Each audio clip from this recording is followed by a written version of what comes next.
Wargaming loves throwing very strong premium and collector tanks into crates that are very, very expensive. For example, the Caro 45 ton, a tank that was released in Thanksgiving that cost me about 300 US dollars. Well, I can tell you for a fact that when it comes out again, it's going to be a fairly expensive vehicle. So that's just kind of how we know Wargaming rolls. However, when it comes to vehicles like the 50 TP prototype, this was a clan reward tank. A vehicle that was only released once, has not been sold since, and in my eyes is one of the strongest tier 9s in the game. This vehicle is incredible. The only vehicle that I would legitimately listen to people in the heavy tanks class that is possibly better is the Object 752. But apart from that, the 50 TP prototype, it is amazing. First of all, it's got a great top speed. It goes 48 base. And what people forget is that this vehicle can also put on gear oil,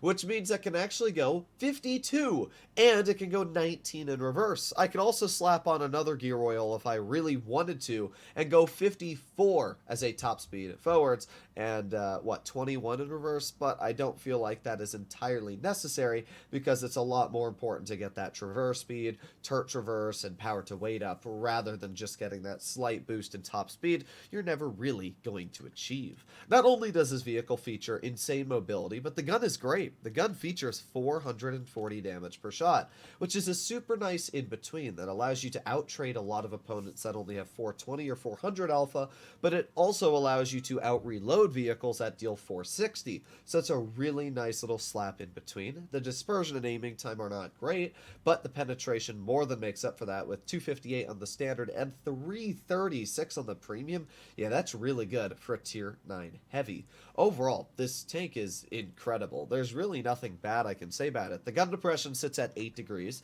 The turret armor is incredible, even against tier 10 premium shells. The turret armor on the 50 TP Proto is legitimately super hard to penetrate. The only thing about the tank that is not hard to deal with is the hull armor. The hull of the tank is based off of a tier 8 premium in World of Tanks PC. So if you do showcase your flat armor, you're gonna be penned 99% of the time, but that's the case for a lot of tier 9 heavies. Even vehicles like the Object 752, once you showcase your hull armor, you're quite quick food for everybody to take apart. So here we are. First battle we have up against us a 60 TP. We have an AMX 50B and an IS-7 and a Type 71. They have a lot of death. Now we have some pretty good heavies as well. We got me, we got a VK-72 and as well a Type 71. So not too bad. You can see here this is that great mobility of the tank being used, going easily 45, 47 on flat ground, which is insane. Something else I forgot to mention is that this vehicle also features tungsten rounds, which means I can very easily out-trade anything even more if I needed to. So if something with a high alpha does end up poking me, I can just slap on that tungsten and actually end up out-trading them. So we got the Type 71 off to the side, which we're able to get a nice shot into real quick. We're going to back up this way. That way the Type 71's in at least... Oh, what the... Okay, well... I forgot that it doesn't matter how skilled you are at the game, you're going to be YOLO'd, and there's apparently nothing you can do about it. Well, our VK-72 of course bounces a Type, which only makes sense, because as we know, it's always the highest alpha vehicles that end up bouncing, but bonk, there you go, nice 405 slap into the Type 71 once again. How are you? Oh my god. Well, this is a loss, guaranteed. We're already down 1, 2, almost 3 tanks. That's not good at all. Let's make our way over here to where the 50B and hopefully 92E1 will not be able to shoot us, or VK-72 is pushing up, which is actually pretty good. We're going to get a slap on ourselves. There you go. Nice 550 slap. And at this point, again, I'm not super excited for what's going on in this battle. I'm going to be getting shot by the 50B is really the best way to describe it. Let's see if I can keep on backing up here. Nice. Okay, VK, if you wouldn't block me. There you go. I did get the pendant, but let's be real. I don't think me getting that penetration in is going to make all too much of a difference this battle. We did get a nice bounce, though. I will say that. We got a lucky bounce. Let's see. The 50B's over here. There you go. And the 50B went right through my track. I didn't think I was actually showcasing my track, but I guess I was very, very slightly. At this point, we got the Waffenträger left, and I'm pretty sure that 183 is going to go for him over me. Let's get a shell into the Contracaro, and we died. But we did over 2,800 damage, and there literally was nothing more I could have done this battle.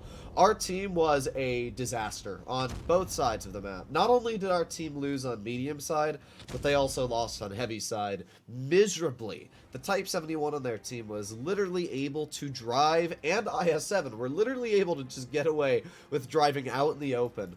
And our Type 71, yeah, that was a very, very sad game. It was partly, in fact, due to our 62A not being great and allowing the mediums to flank, but it was also partly, in fact, due to the circumstance that our team sucked. There's really not much else to say. Our Grill tried frontlining, which was a terrible decision. Our Type 71 died within the first 5 seconds because he just sat in front of 4 tanks and said, yeah. Yeah, that was just awful. That was legitimately probably one of the worst teams I've seen in a while. There was no saving that battle, but we did do okay. It's a great example of where even in a situation like that, I was still able in a tier 9 to pump out 2,800 damage. So you can see already where the 50 TP is definitely a very strong tank. Hopefully, we just don't have to deal with a team like that once again.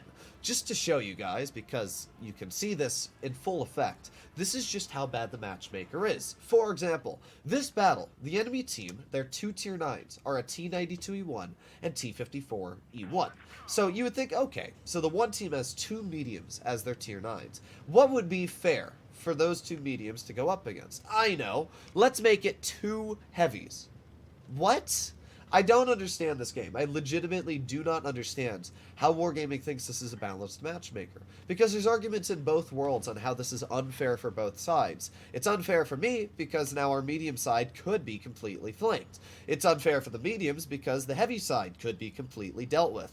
It just really gets me irritated when I look at the matchmaker and see how Wargaming allows stupidity like this to exist. Now we got the IS-6 who is just going to allow me to get a free shot in. Thank you. I'll take the 400 damage there. Alright, well, the nice thing is at least we're tier 9 in a mainly tier 8 battle, so we should be fine here. I am a scaredy cat, apparently. Interesting. I have... turret jammed. Well, we didn't get that shell out. Took me too long to fix my turret. Look at where that guy hit me. Bruh. Really? Really. I have nothing else to say. I am speechless. Alright, well, of course, there's always somebody camping in every spot. Alright, well, looks like for now we're just going to chill here. But, there you go. Another nice shot into the IS-6. And a pretty nice shot at that. Ooh, boy, that guy is not enjoying life all too much. We were able to absolutely poob on him. Alright, now, judging that tank destroyer players are incredibly predictable, we're just going to aim right at that bush. And we're going to take a blind shot. Doesn't hurt. I mean, there's no reason not to, so... I'll take it if we were able to get any damage into him. And we're just going to reload real quick and aim at that exact same spot. And there you go. There's the Scorpion. So he was not in the exact same position, but that's fine. Because we're going to get a nice slap right into the roof of the IS-5's turret.